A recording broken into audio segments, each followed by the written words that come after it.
Hello भाई लोग, स्वागत है आपका मेरे इस चैनल बोर्ड एग्जाम में। तो आज के इस वीडियो में हम प्रश्नावली 1.1 को कंप्लीट कर देंगे। और इससे पहले कि अगर आपने 2 वीडियो नहीं देखे हैं तो वो जरूर देख लीजिए, क्योंकि पहले वीडियो में मैंने प्रश्नावली 1.1 को बनाने के बेसिक चीज़ों को समझा दिया था, जैसे कि यूक्लिड विभाजन विधि। और 1.1 के एक क्वेश्चन में जो 3 क्वेश्चन थे उसको हमने हल कर लिया था। तो आज की इस वीडियो में हम प्रश्नावली को 1.1 को कंप्लीट कर देंगे। तो अंत तक ये वीडियो पूरा देखिएगा। एक्सरसाइज 1.1 ये आज हमारा कंप्लीट होगा। एक्सरसाइज 1.1 का मैं ज़्यादा लंबा क्वेश्चन नहीं लिखूंगा, क्वेश्चन आप लोग बुक से देख लीजिएगा, मैं हल कर दूंगा और आप लोग देख लीजिएगा कि किस हिसाब से बना है। जो पहले के 2 वीडियो देखे होंगे उनको समझ में आ जाएगा। तो बोल रहा है कि जैसे कि मान लीजिए किसी स्कूल में मतलब कि कोई भी स्कूल में अगर परेड होता है या प्रार्थना होता है तो एक बच्चा लाइन में खड़ा रहता है कि नहीं, सब लाइन में बच्चा खड़ा रहता है। पर उसमें क्या नहीं रहता है, तो उसमें किसी में 2 रहते हैं, किसी में 4, किसी में 5, इस टाइप से अलग अलग संख्या की रहती है। पर वहीं जब आर्मी का परेड होता है, आप लोग देखते होंगे टीवी पे टैंकर चल रहा है, कोई स्टंट दिखा रहा है आर्मी मैन, तो उस हिसाब का जब परेड होता है और पीछे बैंड बजा भी वाला रहता है, हाई फाई बैंड बजा वाला, ये सब शादी ब्याह का मत समझ लीजिएगा। तो वो सब जो रहता है वो सब एक लाइन में खड़े रहते हैं, और सब एक लाइन में 5 अगर आदमी है तो सब लाइन में 5 ही रहेंगे। तो उसी हिसाब से क्वेश्चन है, मैंने आपको इसलिए बोला क्योंकि उसी हिसाब से क्वेश्चन को बनने वाला है। तो क्वेश्चन के हिसाब से बोल रहा है कि मान लीजिए कि एक आर्मी का उसी तरह का निकल रहा है, सेना के लिए जो निकलता है तो वो निकल रहा है, तो उसमें 616 आर्मी है, ठीक है। और बैंड बाजे वालों की संख्या, यानी कि बैंड बाजे वालों की संख्या 32 है। तो इस 32 के पीछे भले 616 के पीछे 32 किस हिसाब से मार्च करेगा। मार्च करने का मतलब आपको सिंपल भाषा में समझा दे, किस हिसाब से रहेगा जो सब में एक ही रहे, सब में समान रहे, मतलब कि सब में समान रहे, और प्लस क्या रहे, स्तंभों की संख्या हमको इसमें ज्ञात करनी है। स्तंभों को आने का मतलब है लाइन, यानी कि कितना लाइन बन रहा है, कितना लाइन बन रहा है। तो इसको समझने से पहले आप एक बेसिक से बात समझ लीजिए कि मान लीजिए ये मैंने 3 लाइन खींचा, एक लाइन में 1 2 3, 1 2 3 और 1 2 3, इसको आप गिनिएगा मत अभी। तो एक लाइन में 3 बच्चे हैं और स्तंभों की संख्या कितनी है, 3 है, तो इंटू 3, यानी कि एक लाइन में स्तंभ मतलब कि बच्चों की संख्या गुना स्तंभों की संख्या अगर हम कर दें तो हमें टोटल नहीं निकल जाएगा कि कितने बच्चे हैं, 3 3 9, और आप गिन लीजिए 3 3 6 और 3 9। तो यह बेसिक सा चीज मैं आपको बता दिया हूँ कि इसी में यह काम आने वाला है। तो अब मैं प्रश्नावली पे आता हूँ, इसको नोट ऑफ कर देते हैं।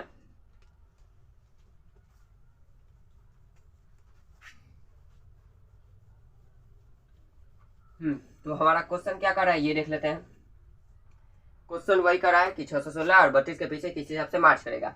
सबसे पहले वही छोटा से हम बड़ा में भाग देंगे, 32 से 616 में हम भाग देंगे, 32 से 616 में हम भाग देंगे। और उसके बाद आपको क्या करना है मैं ये बताता हूं। तो देखिए सिंपल सा आप मेथड जान लीजिए, आपको जैसे कि मैंने इससे पहले भी बताया था, नहीं पता तो आप जान लीजिए। अगर इधर 3 अंक रहेंगे तो इधर 2 अंक से गुना होगा। मान लीजिए इधर 2 अंक है, कितना 21, और इधर 3 है, तो इसमें भी इसी एक ही अंक से गुना होगा, मतलब एक ही अंक वाली संख्या से गुना होगा। यह 7 एक अंक वाला है, तो 7 से 3 में तो 21 आ गया कि नहीं आ गया, यानी कि 2 का 1 और 3 का 2, इस हिसाब से सीक्वेंस बैठा दीजिएगा आप लोग। और ये मैंने आपको ट्रिक भी बता दिया है। तो अब हम 32 से क्या चीज में गुना करेंगे कि हमारा 616 या उससे कम है। तो 32 से एक बार आप लोग 19 में गुना करके देखिए, तो 19 में गुना करने पे कितना आएगा, तो देखिए 18 का 8 हाथ में 1, 27 और 1 28, 2 और 3 8, 0 और 1 6, 608 आता है, यानी कि 32 से 19 में गुना करने पे 608। और इसे करेंगे 32 में एक मान लीजिए 20 बार में कर दिए तो ज्यादा आ जाएगा, तो ये 608 आ गया कितना बार में, 19 बार में। अब इसमें से 8 बचा, और 8 से अब इसमें भाग देंगे। जिन्होंने पहला वीडियो और सेकेंड वीडियो मेरा देखा होगा उनको पता है मैं जैसे क्यों कर रहा हूँ। 8 से 32 में भाग देंगे, कितना बार में 32 आएगा, 8 का 8 और 16 8 का 24, 8 चौका 32। यह हमारा शेषफल सुना आ गया। अब इसको यूक्लिड विभाजन विधि पे आप बैठा दीजिए, बैठाना चाहे तो बैठा भी सकते हैं, पर आपको बताना भी है कि कितना मतलब कि स्तंभों की संख्या है। तो यूक्लिड विभाजन विधि पे अगर आप बैठाइएगा तो a बराबर BQ प्लस R है, और मैंने आपको बताया था कि B आंसर होता है। जरा आप इसमें बैठाइए तो a कितना है, a है आपका 616, B कितना है, B है आपका 32 इंटू B के अकॉर्डिंग भागफल 19 प्लस 8 शेषफल 8। अब देखिए यह 32 इधर आ गया, 32 बराबर, सिर्फ आप लोग इस पे ध्यान दीजिए, इधर वाले के 32 आ गया। अब ये 8 इधर आ गया तो 8 के अकॉर्डिंग भागफल 4 शेषफल 0, यानी कि शेषफल हमारा 0 आ गया। तो मैंने बोला था कि जिस भाजक के अनुसार शेषफल 0 आ जाए वही भाजक क्या होता है, आंसर होता है। तो देखिए तो इस 32 के अनुसार शेषफल 0 आया है, नहीं 8 बच गया है। इस 8 के अनुसार शेषफल 0 आ गया, यानी कि यह 8B है, यानी कि यही हमारा क्या हो जाएगा, HCF हो जाएगा, HCF। यही क्या हो गया, HCF हो गया। अब आप लास्ट में लिख देंगे कि अतः 32 के 616 के पीछे 32 की जब संख्या लगेगी तो उनमें स्तंभों की यानी कि लाइन की संख्या कितनी होगी, 8 होगी। 8 होगी तभी यह सीक्वेंस में बैठेगा, सब लाइन में एक समान रहेगा, और इस तरह से आप पता कर लेंगे कि कितना संख्या बैठेगी। तो मैं देख लेता हूँ कि आप लोग को दिख रहा है कि नहीं, कि आउट ऑफ साइड चल जा रहा है बोर्ड के। हाँ, तो आप लोग को दिख रहा था, वीडियो को पॉज करना पड़ा था, ये मत सोचिएगा मैं वहां से गया तो यहाँ से कैसे आ गया। वीडियो को पॉज करना पड़ा था, 6 मिनट का वीडियो हो गया, और 10 मिनट का वीडियो जब मैं अपलोड किया अपने यूट्यूब चैनल पे तो 2 GB नेट उसमें लगा। उसके बाद मैंने यूट्यूब से कुछ देखा कि क्यों इतना ज़्यादा नेट लग रहा है, तो उसके बाद मुझे क्वालिटी थोड़ा घटानी पड़ी, ज़्यादा नेट ना लगे।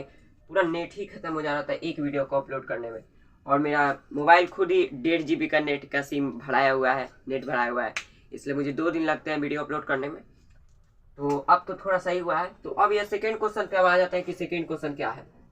क्वेश्चन नंबर 2 एक्सरसाइज 1.1 का 2 नहीं 3 था, 2 तो हम अभी बना लिए 3 क्या कहता है, तो देखिए 3 2 नंबर के क्वेश्चन के तरह है, 3 और 4 2 नंबर के क्वेश्चन के तरह है। 3 थोड़ा डिफिकल्ट है इसलिए मैं आपको बता दे रहा हूँ, पर क्वेश्चन नंबर 4 जो है वो सेम टू सेम 2 नंबर के क्वेश्चन की तरह, उसमें विषम निकालना था, और क्वेश्चन नंबर 4 में क्या करना है, हमको सम निकालना है। तो आप उसी से कर लीजिएगा और सम निकाल लीजिएगा, बस उसी तरह। तो मैं 3 नंबर क्वेश्चन आपको बता दे रहा हूँ, ये थोड़ा VVI क्वेश्चन है, या VVI क्वेश्चन है, या बोर्ड में आ सकता है, इसलिए मैं आपको यह क्वेश्चन बता दे रहा हूँ। तो क्वेश्चन क्या बोल रहा है, क्वेश्चन इसमें बोल रहा है किसी धनात्मक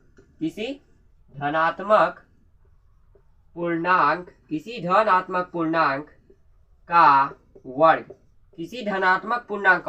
इससे पहले क्वेश्चन बोला था किसी धनात्मक विषम पूर्णांक, अब बोल रहा है किसी धनात्मक पूर्णांक का वर्ग, यानी कि वर्ग लाग दिया और विषम हटा दिया, यानी कि सम भी हो सकता है और विषम भी हो सकता है। तो किसी धनात्मक पूर्णांक का वर्ग 3m और 3m+1 के रूप में हो सकता है कि नहीं हो सकता है।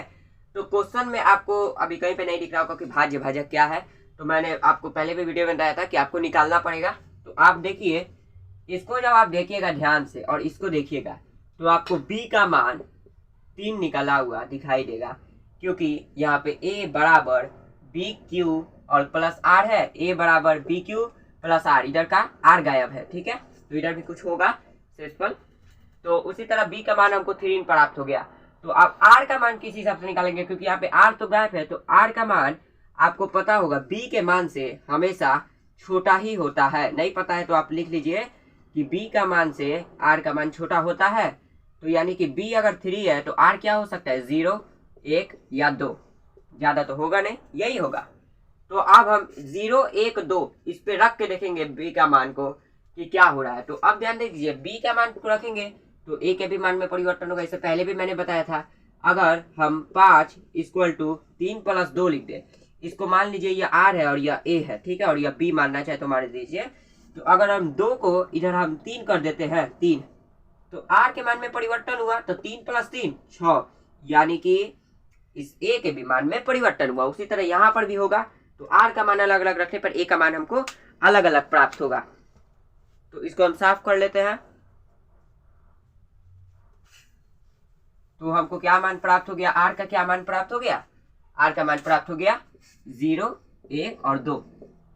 अब देखिए r का मान 0 रखने पे क्या प्राप्त होगा, तो r का मान 0 यानी कि b बराबर क्या है, तो b बराबर 3 है। b बराबर क्या है, तो b बराबर 3 है, यानी कि r का मान जब हम 0 रखते हैं तो a बराबर क्या प्राप्त होता है, r का मान 0 रखते हैं तो a बराबर क्या, इधर a बराबर क्या है, तो b क्या है, तो b 3 क्या है, 3 है, ठीक है, और 3 क्यू बोले b क्या है, b हमारा 3 है, 3 और q, ठीक है, 3 क्यू a बराबर b क्यू प्लस r पे चल रहा है, तो r का मान 0 रखे तो b क्या हो गया, 3 क्यू हो गया, क्योंकि प्लस में अगर हम 0 लिख दे तो 3 क्यू में 0 जुड़ेगा तो 3 क्यू होगा, तो यह 3 क्यू हो गया। उसी तरह 1 लिख दे तो 3 क्यू प्लस 1 होगा क्योंकि जुटेगा नहीं। उसी तरह आपको 2 लिख दे तो 3 क्यू प्लस में 2 हो जाएगा।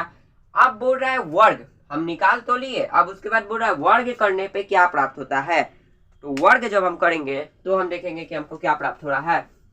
तो देखिए, तो हमारा क्या आया था, एक आया था 3 क्यू, एक आया था 3 क्यू प्लस 1 और एक आया था 3 क्यू प्लस 2। तो आपका यही 2 से आंसर निकल जाएगा, पर इससे भी आप निकालना चाहे तो निकाल सकते हैं।